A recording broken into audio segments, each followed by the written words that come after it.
நம்ம ஒரு பிஸ்னஸ் கம்யூனிட்டியில் இருக்கோம், நிறைய கற்றுக்குறோம், ஆனால் எதையுமே இம்ப்ளிமெண்ட் பண்ணுறதில்ல அப்படின்னு ஒரு ஆதங்கம் உங்களுக்கு இருந்ததுண்டா? இன்னைக்கு இந்த சப்ஜெக்டில் தான் ஒரு சின்ன கான்வர்சேஷன் நடந்துச்சு காலையில். நான் வந்து யங் ஆண்டர்பிரினர் ஸ்கூல் அப்படிங்கிற ஒரு கம்யூனிட்டியில், பிஸ்னஸ் கம்யூனிட்டியில் இருக்கிறேன். அதோட ஒரு ஃபெல்லோ மெம்பரோட பேசிகிட்டு இருக்கும்போது இதே மாதிரி ஒரு கான்வர்சேஷன் இருந்துச்சு. ஸோ பேசும்போது ஒரு சின்ன விஷயம் நான் அவர்கிட்ட சொல்லிட்டு இருந்தேன். என்ன அப்படின்னா, நீங்கள் இம்ப்ளிமெண்ட் பண்ணுங்கள், பண்ணாமல் இருங்க, டசன்ட் மேட்டர்.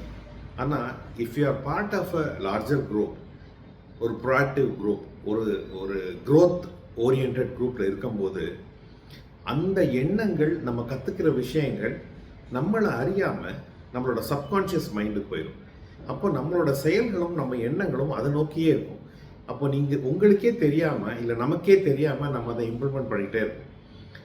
ஸோ எக்காரணத்தை கொண்டும் அந்த மாதிரி ஒரு குரூப்ல இருந்து வெளியே போயிடக்கூடாது, அந்த ஒரு சூழ்நிலையில் நம்ம இருக்கணும் அப்படின்னு நான் அவர்கிட்ட பேசிகிட்டு இருந்தேன். அவரும் வி ஹேட் அ கான்வர்சேஷன். நீங்கள்லாம் என்ன நினைக்கிறீங்க?